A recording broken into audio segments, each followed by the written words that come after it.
Rencontrer, raconter et inspirer. Mon nom est Jérémy Parent et il me fait plaisir de te souhaiter la bienvenue à ce nouvel épisode du podcast Sortir de l'ombre et briller. Aujourd'hui, je t'ouvre les portes de mon cahier d'écriture matinale. Je te donne accès à un moment de pure intimité, un moment d'écriture où je me suis senti guidé. Et le point de départ de tout ça a été tout simplement ma volonté d'émettre dans l'univers une intention de gratitude. Allez, on se retrouve dans quelques instants.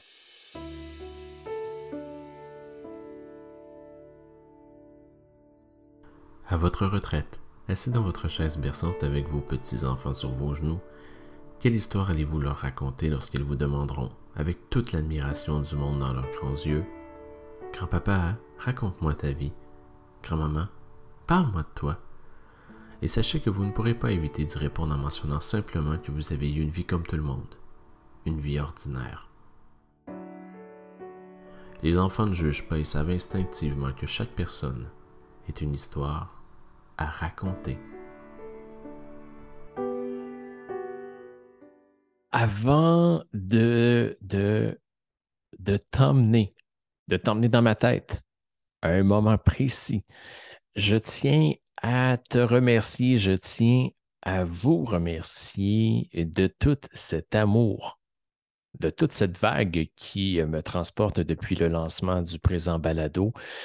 C'est sans aucune attente particulière et porté par ma seule intention de me déposer, de mettre du beau et du bon que je me suis lancé dans l'aventure. Maintenant, l'épisode 0 qui a jeté les bases ben, m'a confirmé par vos réactions que mon souhait, mon intention était la bonne. L'épisode 1 est venu confirmer que sortir de l'ombre et briller était vraiment un thème rassembleur et inspirant. Et finalement, l'épisode 2 avec Jannick Anctil. Quel homme! Quel homme, quelle chance j'ai. Bon, là, tu vas comprendre que je viens de faire quelque chose que je vais déconstruire dans quelques instants parce que ce n'est pas une question de chance. Mais quel moment incroyable il nous a permis de vivre ensemble et sa citation bonbon et celle où il nous, en fait, si tu l'as écouté, tu le sais, sinon, ben, je t'invite à aller faire un tour, épisode 2. Mais c'est le moment précis où il nous dit que les rêves sont comme des élastiques et que si des fois on a tendance à les oublier puis à étirer le temps, ben ça finit par nous péter en pleine figure et les rêves nous reviennent en plein visage. Et là, ben, on doit prendre la décision d'avancer vers ces derniers ou de leur tourner le dos. Mais il y a un point de rupture à cet élastique-là et c'est toi qui décides ce que tu en fais. Il y a des gens comme ça qu'on aime d'amour spontanément. Jannick Anctil en fait partie et c'est la raison pour laquelle aussi j'ai décidé d'inclure des portions entrevues dans ce balado. Parce que oui, j'aurais pu le porter toute seule, mais jamais, jamais ce sera aussi grand que tout ce qui s'en vient. Au moment de tourner l'épisode 3, ben, j'ai déjà le plan des 5 prochains épisodes que je vais commencer à en tourner. Et à travers tout ça, il y aura évidemment de nouvelles entrevues, mais il y aura de belles pépites et je vais aussi te faire voyager encore plus dans mon univers. Bon, question de mon univers. Tu le sais peut-être, j'ai depuis le 3 janvier 2017 mis en place dans ma nouvelle routine de vie du journaling, en fait de l'écriture matinale, ce qui a débuté par une écriture très automatique dans laquelle je me jugeais beaucoup et où j'avais l'impression que j'avais rien à écrire. Ben, c'est devenu pour moi un puits de richesse infinie dans lequel je vais puiser. Euh, le phare des intentions, mon troisième livre, a été en grande partie écrit et inspiré d'extraits de mes journaux matinaux. Je suis rendu à, si je ne me trompe pas, 14-15 cahiers d'écriture le matin.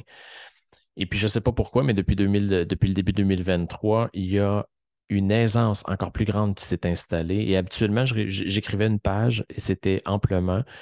Dans les derniers jours, je suis tombé à 2 et avant-hier à 3 à 3 parce que je ne pouvais pas freiner le flot des mots. Je ne sais pas si tu as déjà connu ce moment d'exaltation-là. Je l'ai déjà vécu, moi, en fin de parcours avec Sortir de l'ombre et briller, avec la petite étoile et le phare endormi, mais pendant le phare des intentions, ça a été 63 jours consécutifs où c'était beau et où, après le lancement du livre, j'ai dû faire un deuil. Et là, ben, je l'ai retrouvé dans un texte. Et c'est ce texte-là dont je vais te faire la lecture aujourd'hui. Et dans le texte, tu vas comprendre le contexte, tu vas comprendre la raison pour laquelle ce matin, je suis dans un état, au moment de tourner, dans un état d'extrême gratitude, au moment d'écrire les mots pour lesquels, en fait, pourquoi à ce moment-là, je me sentais si transporté. Bref, j'arrête. C'est plein de superlatifs, puis là, je ne veux pas te perdre. Alors, on va rester dans la substance. Euh, je t'en fais la lecture comme c'est là. Je ne modifie rien du tout parce que je veux te montrer ce qui sort de ma tête, de mon petit coco, le matin. Le titre est tout simplement Des humains. Wow. Merci, petit J. Je suis choyé. Avant, j'aurais probablement dit que je suis chanceux, mais ça, c'était avant. Je suis maintenant conscient que les gens qui m'entourent, que les mandats qui me sont confiés et que l'état d'esprit dans lequel je me retrouve sont tous liés à des décisions que j'ai prises. Ils sont alignés aux vibrations que je dégage. Depuis l'arrivée sur ma route du gardien de phare, ma vie n'est plus la même. Ma conception, ma perception du chemin parcouru, tout comme de celui à découvrir, repose sur une recherche de beau et de bon. Je n'ai plus envie de me mettre dans une position ou une posture de guerrier qui crie haut et fort que sans effort, sans douleur, il n'y a point de salut. Je ne tolère plus les éléments négatifs. Je ne porte plus en moi la volonté de sauver le monde non plus. Cela ne veut aucunement dire que je vis dans un monde de licornes et d'arc-en-ciel perpétuel. Non, ça signifie plutôt que j'ai fait le choix de mettre mon attention sur des événements porteurs de grandeur, de magie et de réelle connexion. Aider les gens à trouver leur étoile afin de sortir de l'ombre et briller, c'est tellement, mais tellement une belle mission. Et bien que mon approche pour y arriver repose actuellement sur les mots, il est évident que les gens que j'accompagne vivent une expérience qui va bien au-delà de l'écriture. Ce n'est pas que d'un livre ou d'un projet dont ils deviennent l'auteur, mais bien de leur propre vie. Le pouvoir des mots pour identifier, pour comprendre, pour pardonner et guérir les mots, M-A-U-X.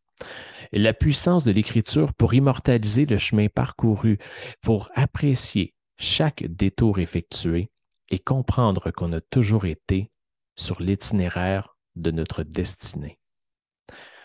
Ce texte, je l'ai écrit au lendemain de la dernière rencontre officielle avec ma troisième cohorte d'écriture. En un peu plus de 2 mois, de purs inconnus sont devenus des amis, des âmes liées à jamais. D'un groupe aspirant auteur est née une famille d'auteurs. Je souris en ce moment car c'est ainsi que se sont aussi naturellement définis les gens de la première, puis de la deuxième cohorte. Ceux qui connaissent assez bien mon histoire, savent que je n'ai jamais eu la chance, enfant, de connaître cette dynamique de famille élargie, heureuse, inspirante, aimante, bienveillante. Et grâce au gardien de phare, je me suis entouré, je m'entoure de cet amour en abondance. Je ne cherche plus, je ne cherche pas, je décide tout simplement de vibrer sur cette fréquence. Tout est une question de choix. Je ferme les yeux et je vois le visage de ceux qui sont partie prenante de cette vie que j'ai choisie. À leur contact, je deviens chaque fois une meilleure personne.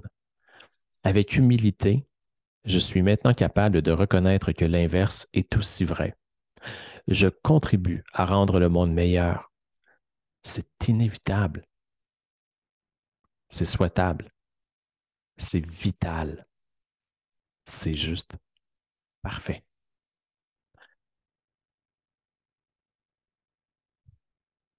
De l'écrire, c'était quelque chose. De t'en faire la lecture, c'est encore plus magique, honnêtement. C'est encore plus magique parce que ça me permet de m'assurer que ce que j'avais pour mon jardin secret se retrouve maintenant dans ton univers et que tu comprends que si tu m'écoutes en ce moment, si tu me regardes, ben c'est qu'il y a une raison particulière, c'est qu'on s'est choisi.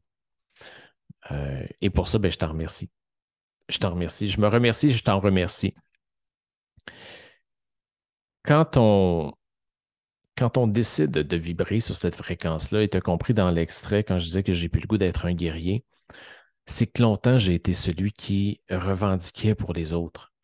Celui qui, sur la ligne de front, était le premier à courir tête baissée, sans se questionner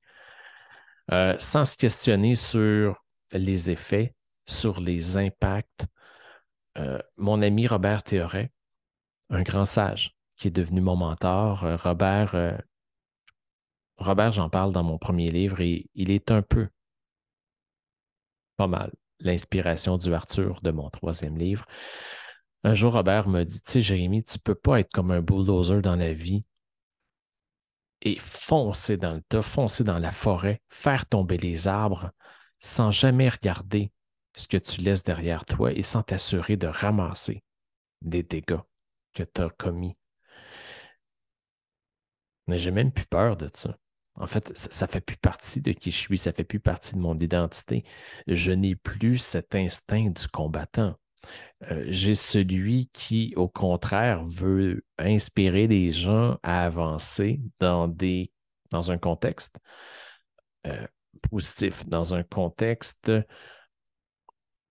brillant, allumant, étincelant. Et je le dis, je ne vis pas dans un monde de calinours, je suis conscient que la vie, c'est pas toujours des cadeaux, c'est pas toujours facile, mais j'aime croire que ma façon de répondre à ce qui m'est balancé en pleine gueule fait que je grandis à chaque fois. Je vais te faire une confidence, je ne pensais pas aller là aujourd'hui.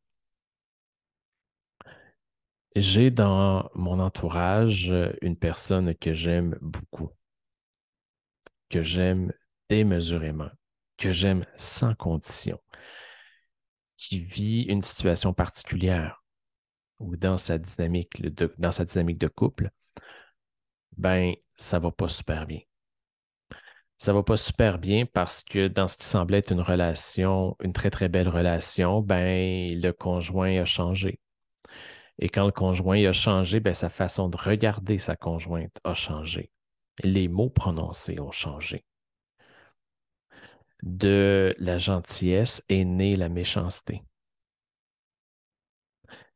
L'ancien moi, qui est vraiment pas si loin et qui est encore très, très proche, aurait eu comme premier réflexe de vouloir tout régler, de vouloir parer les coups, de vouloir recevoir, de vouloir s'assurer de protéger la personne. Je pourrais le faire encore.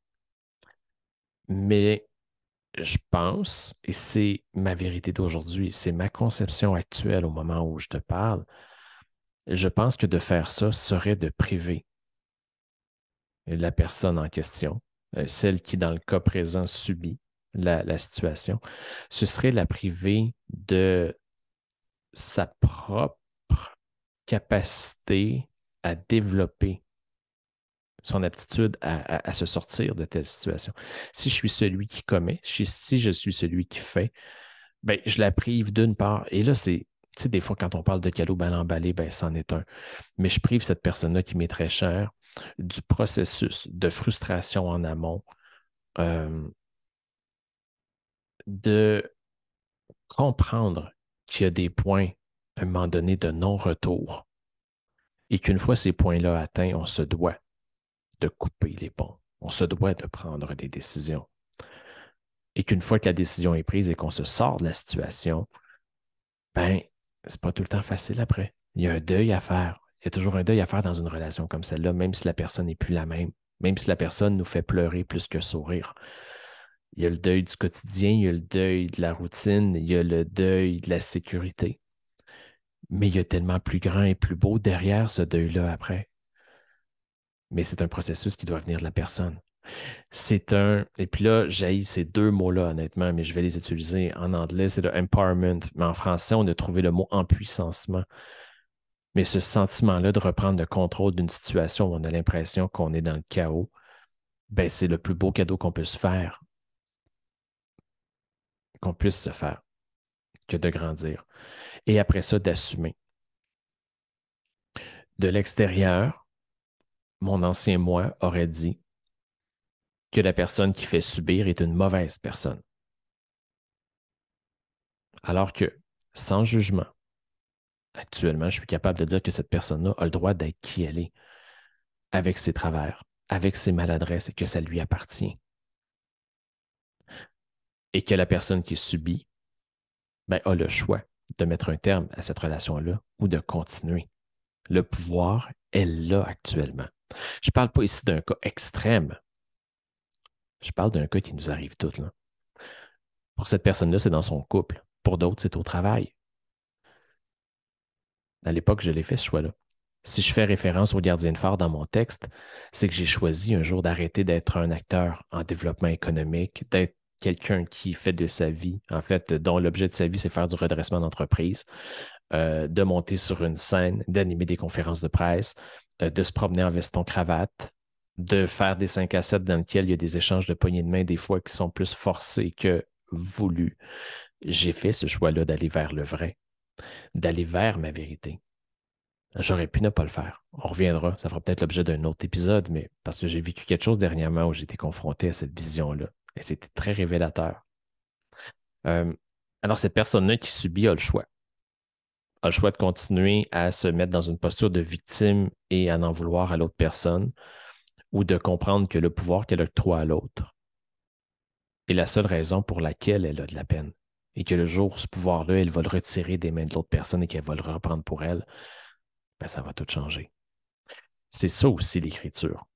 L'écriture, quand j'accompagne les gens, beaucoup arrivent initialement avec une intention ou dans un état d'esprit de détresse, de manque, de peur, de vouloir plus, mais de se cantonner, porté par le syndrome de l'imposteur, la peur du jugement, et ainsi de suite. Et quand on se lance dans l'écriture de soi à soi, qu'il n'y a personne d'autre qui nous juge que soi-même, et qu'on a la force de faire fermer la trappe à ce jugement-là qui nous habite, ben les mots sur le papier changent. Les mots qui se déposent, les intentions, les émotions qui étaient dans notre tête, dans notre cœur et qu'on met sur papier, ben, se détachent tranquillement de notre énergie. Il nous permet de faire place à un tout nouveau discours. C'est la raison pour laquelle j'ai autant de plaisir et je me sens si privilégié, d'une part, à accompagner des gens en écriture, tout en étant conscient, comme je te l'ai lu, que ces gens-là, ce dont ils deviennent l'auteur, c'est beaucoup plus que d'un projet. Ils redeviennent l'auteur de leur vie. Alors écoute, j'espère que tu as trouvé dans le présent épisode une petite dose de Caroline de Bin que ça m'a fait du bien aujourd'hui. J'espère que si ça l'a fait écho à ton histoire, ben, que tu es capable de bien comprendre les tenants et aboutissants et que si tu es dans une situation où tout va bien, ben, tu es capable de comprendre que si tout va bien, c'est parce que tu as décidé de vibrer cette fréquence-là et que si tout va mal, ben, c'est que tu es dans une situation où tu as peut-être des décisions à prendre. La plus petite des décisions est des fois porteuse du plus grand changement. Alors sur ça, ben écoute, je te remercie d'avoir été avec moi pour ce nouvel épisode. Je te dis je t'aime, je t'embrasse et on se retrouve la semaine prochaine avec une entrevue. Je le sais, elle n'est pas tournée encore, elle n'est pas enregistrée, mais je le sais, avec une entrevue qui va t'emmener dans une vibration complètement folle de légèreté, de bonheur, de grandeur, mais de vérité, encore une fois. Alors, gros bisous, gros câlin, et on se revoit la semaine prochaine. Bye bye.